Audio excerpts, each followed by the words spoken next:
Thank you for taking the time to be with us once again for Devotions with Brother Aaron. I want to remind you again, as I do occasionally, if these devotions are proven to be a blessing to you, please take a moment to hit the share button, share it on your timeline, or to like it or subscribe or whatever you can do to help get this out to a larger audience. That's what happens when you like it and share it. So I would appreciate it if you would do that. I've entitled today's devotion, Old Paw Prints. Let's pretend we are in Africa, that you are a skilled lion hunter, and that you have taken me out to track lions. Note, as if I would be that dumb. I ain't going tracking lions. We might find one. Then what are we going to do? Anyway, back to my story. As we proceed with our expedition, we come across some lion tracks. You, being the skilled lion hunter that you are, can tell me a lot by the tracks of this lion. You can tell me how big the lion is, how old it is, and whether it's male or female. And you can even tell me how long it's been since the lion made those tracks.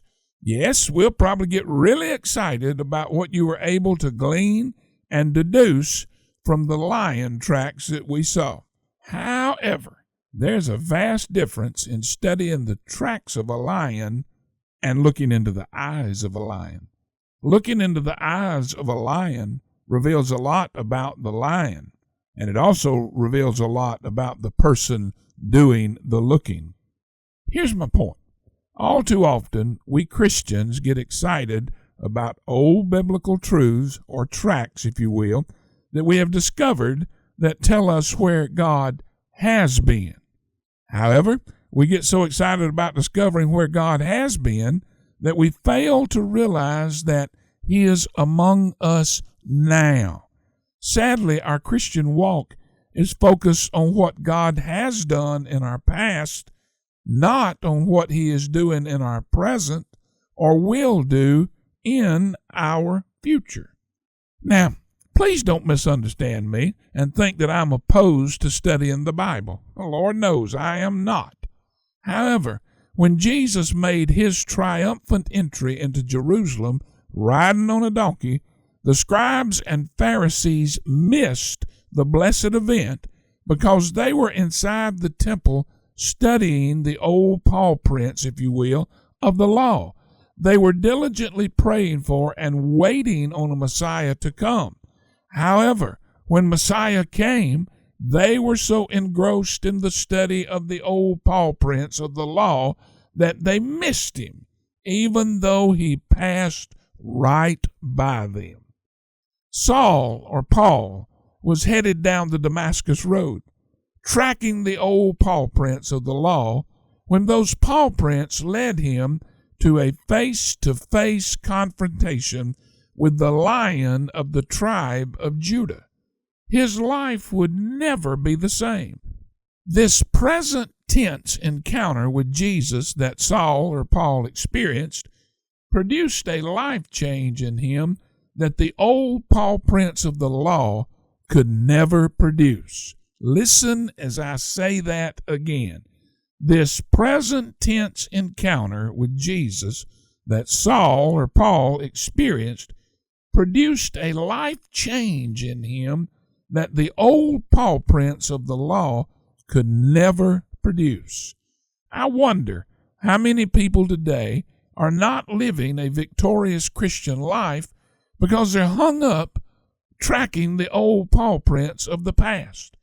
I wonder how many are all excited about an outpouring of the Spirit that happened years ago. And I wonder how many are still despondent over a tragedy that happened years ago. My point is this: our joy is not found in discovering or retracing the ancient tracks of God's presence in our lives. Now, again, I'm not minimizing biblical and historical truth or accuracy. My point is that our Christian joy is found in having a present tense fresh encounter with the Lion of the tribe of Judah, and having it today, tomorrow, and every tomorrow for the rest of our lives.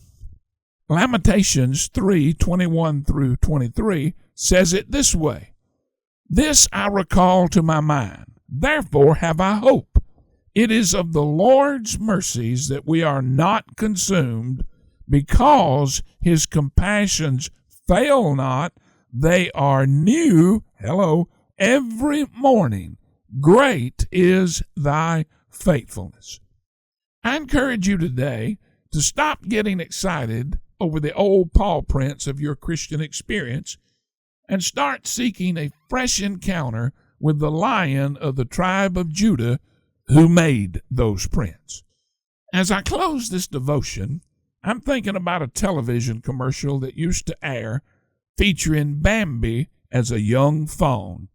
He comes bounding up to his mother, and with wide-eyed excitement and exuberance that only a young fawn possesses, exclaims to her, "What are we going to do today, mother?"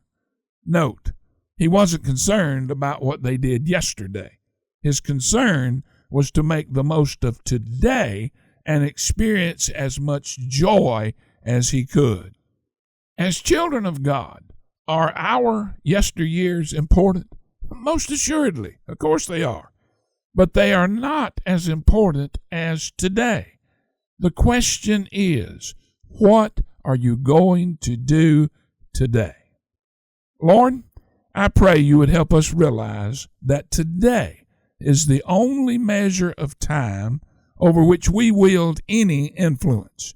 Yesterday is forever gone. Tomorrow never gets here. So that only leaves us with today. Please don't let us squander or waste today by focusing on old paw prints. And I ask this in your name, amen.